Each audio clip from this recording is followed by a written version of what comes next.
You know, when we stop and we listen to a psalm, sometimes we get so caught up in a translation of another language, and we're stuck with some of their idioms and some of the values and some of the ways in which they talked about religion and talked about their faith. And I'd like to share almost a recap of the very first lines of Psalm 127 with you, but written for today, okay?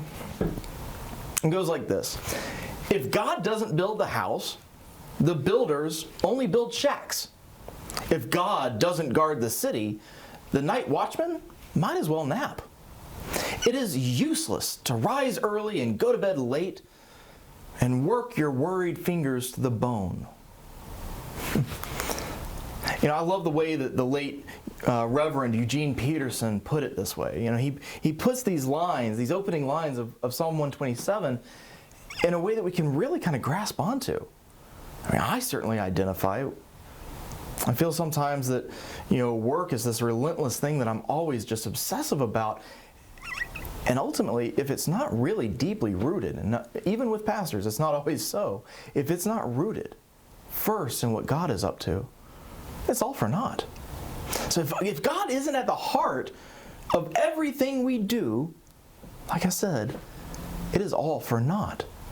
If God isn't the foundation, everything falls apart.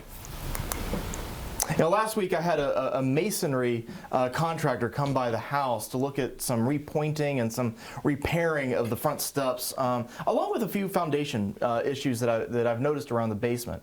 And none of it's terrible, none of it's a major problem yet, but I'm always looking to stay ahead of the problems. And as we walked around the outside of the house, he noticed my old truck sitting back in the garage, and we walked off that direction. He wanted to see it. I pointed out how one could actually see that the truck seems to slant in the garage because, well, there's a slight issue with a cracked foundation there. And, you know, I could, I guess, worry greatly about it, but it's an outbuilding. Well, he walked around and I showed him the spot on the outside of the garage where there's this split that can be seen right with the naked eye. And he poked his head also underneath the truck. He could see the fissure running across the floor. It's a crack. And none of it's, you know, the end of the world, but there are definitely some ways to correct this issue.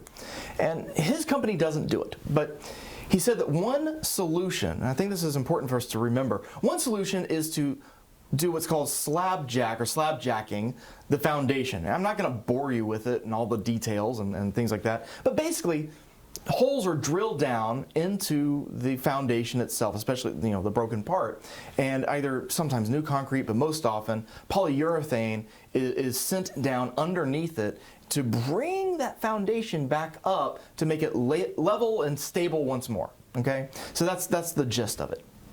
Well, the problem has to do with how, or started from my case, with how water kind of runs through our backyard and our property, making the location of our garage a real issue. It can be fixed to some degree, but really the way that it was built in the first place, along with, you know, the age that's been going on, has led to what we're facing today. So if it isn't done right the first time, the fact is problems will show up regardless. And all the slab jacking in the world cannot make it whole again.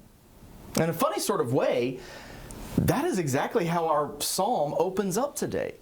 If God isn't at the heart of the work, if it's not done right the first time, something is going to go awry. And all the spiritual slab jacking in the world is not going to make us whole again. Now, I've noticed lately, just looking around talking with people, that just about everyone I talk to is obsessed with either getting back to what was, or as quickly as possible moving forward onto what will be. I know most of this has to do and is wrapped up in the feeling of being almost in suspended animation. It feels like life itself has just been on hold for almost a year, and especially with these days with this health crisis. But, you know, personally, I think the crisis itself that we're facing has only amplified a condition of humanity. That part of our wanting to look back behind and looking forward is just part of who we are as people. I mean, so often we are obsessed with going back to something that we think has been lost. You know, something that was somehow, I don't know, better than things now, right? And often it's not even the case. It's just that our memory shades all things the color rose in the light of what was. And other times we narrow down our vision to preparing for what might be, you know, turning the screw in our own lives, forcing forward what will be, right? Working ourselves to death, as the psalm itself suggests, to try to force a desired outcome. You know, we're either looking back or trying to force the future to become what we want it to be. And the psalm rejects both. Everything must be rooted in God. It must be supported by the presence of the divine. It must be built and formed through the work of the holy in order for it to work for us. There's no looking back or any amount of planning or due diligence, let's say, that can fill up our souls and make us whole. There's this ancient piece of wisdom, let's say, that I want to share with you, and it is from a very artsy pick out there. I don't know if you've ever heard of it, called Kung Fu Panda. And Master Oogway is seeking to both guide and an apprentice of his, and also to focus his energy, you know, to help relieve some anxiety. And in doing so, he says the following. Again, remember, this is a very unknown film and it's ancient wisdom. But he says, "Yesterday is history, tomorrow is a mystery, but today is a gift. And that's why it is called the present." I know, it's deep stuff. But what I like about the saying is that somewhere between, I don't know, what is known but also lost, and what is unknowable of what might be, is this present, this right now, that we rarely ever fully live into. The right now happening, we so rarely actually hold on to and grasp. All of our work, all of our relationships, all of our life ends up entirely unmoored because it is placed anywhere but right now and right here. It is always looking behind or looking forwards. Now, I'm not saying that we should not plan for the future. I'm not saying that at all. And I'm not saying that we should not cherish our memories, on the other hand. I'm not saying that at all. But what I am, I think, trying to say is that so often we are driven by almost an anxiety to either return or to arrive someplace else instead of right here. It may be easiest to think of this as it relates to retirement planning or career planning or paying for college or getting into college. But no matter what it is that we relate to in our own lives, just like the psalm, the most profound place this whole dynamic, shows up in is in our relationships. It doesn't matter what we're trying to get to. Our relationships are a place where this entire psalm comes to life. I mean, think about your own families for just a moment. One's family tree is almost like a photographic negative of our life and our legacy. The outline is all there, but none of the story really gets told by the family tree itself. In addition, some of us have these huge giant oaks and even redwoods, while other family trees are more like shrubs. In those cases, those are histories that might have been lost or stolen from us. The pieces and the links of who we belong to and our own family have been lost.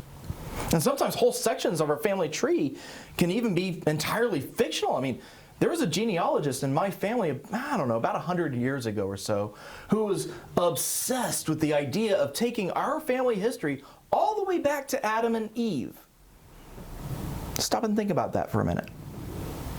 That's weird. There was a made-up history of my family in order just to simply show a link from Adam and Eve to the present. It's weird. Our family trees are, in some ways, a foundation of identity. And so either they can be long and distant and filled with tons of history, They can be abrupt and cut short, leaving us like we don't know what's really there. And occasionally, pieces can even be entire fiction. The fact is, each of us is a product of our own family, filled with all the good, the bad, the ugly that families have to offer. And the generation that you were born into, for example, if you look at it, gives you a way of being able to relate up and down a family tree of the way that relationships work.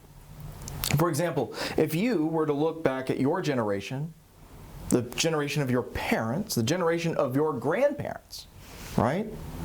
You could see a flow of how all these relationships interrelate one generation into the next. And there are these moments that can shift a way a family works, I mean, in an entirely new way. I mean, let's say for a moment, the passing, for example, of a family member, a key family member has an untimely end, or there's a major relocation for a family moving someplace. Something that's maybe more common in some ways is addiction or mental illness, personality disorders, whatever it may be. There could be any other set of other massive changes or massive influences going on inside of the life of a family, and they can set a family on a whole new trajectory of who it could have been. And more often, however, families work in ways where actually the same pattern just gets played out over and over and over again in some form or another. You know, some of these are great patterns, very positive ones, of love and of trust. But others, well, not so much. You know, when we forget to live in the present, when we forget to live right now with the people who are around us and live fully into it, or when we forget that our relationships have to be rooted in something beyond ourselves, in something beyond our desires, things break. Relationships break. They crack. Sometimes dissolve. And this perhaps is maybe the entire foundation to my approach, for example, to premarital counseling. Right now I'm working with a few different couples, and they're all just a delight to work with. They're all very different from each other, and it's been a lot of fun working with each of them. Well, premarital counseling, regardless of who it's being done by, I mean, it is preparation for a marriage, not a wedding. And so we have a tendency to focus on helping to give the couple the foundation that they need to thrive on their own, where even conflict itself can be considered or seen as part of the blessing. You know, in our tradition, marriage is not a sacrament, but we do think that the relationship itself is sacramental. And I hope you remember that. It's not a sacrament, but it's sacramental. And what this means is that we believe that in marriage, the couple is brought together by God so that the two can knock each other's rough spots off, and in the years of living together, they basically become a means of God's grace, one for the other. And marriage is not the only place where this takes place, by the way, and we'll get to that. Actually, that's exactly where we're going. But be it marriage or any other relationship, it's less about bliss and more about learning to live through the ups and the downs and the joys and the defeats of life together.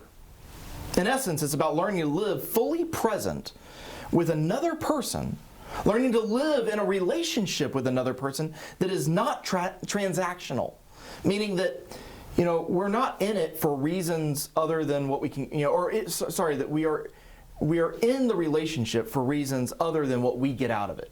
Transactional relationships mean I did something for you, or I gave you something, now give something to me. And marriage is one of those relationships that is decidedly not so. And all of this is part of how we become the people that we were created to be. It is meant to be a lifelong workshop, if you will, on living in right relationship with other people. So the Psalm, after talking about how all of our work is worthless if it's not grounded in God's work, the Psalm moves on to talk about relationships. Now, it uses the scenario of children in this particular case. It talks about the household. But really, the Psalm is talking about the gift of right relationships and what it means to take care of them. I mean, the fact is that it's not only marriage that is sacramental. It is not only familial relationships, for example, that are sacramental. All relationships have the power to become and be sacramental if they are rooted and grounded in God's presence. When we look back on our families and we think of the hurts that we have faced and the hurts that we have caused, we may be all too aware in our personal lives that there's no amount of relationship slabjacking that can make some of the family bonds whole again, right? I mean, when we think about our own history and the way that we've hurt others or been hurt, there are no easy fixes to bringing reconciliation to a relationship. There's no amount of work that we can do on our own to make things right again. We can do a lot, but we can't make it right. We can't make it whole on our own. All we can do is give love and give patience and give compassion to those who are in our lives right now. Right relationships are made by God's presence being known, being felt, being understood. And it rises above respect and boundaries, which are still both required, but it goes beyond that. Right relationships go to a place where the mutual care between two people, be it parents or couples or children or friends, neighbors even, that mutual care between them is not interested in what I get out of it. Our lives they're meant to reflect the divine light of God's love out to the whole world. And I know that this can sound, a little too churchy or perhaps simply just too naive in this sophisticated world that we live in, but the fact is, that's it. There is nothing higher in this world than seeking and fostering and living in right relationships. The world is littered with the refuse of all of our best efforts, of all of our most proud achievements. But if God doesn't build the house, the builders only build shacks.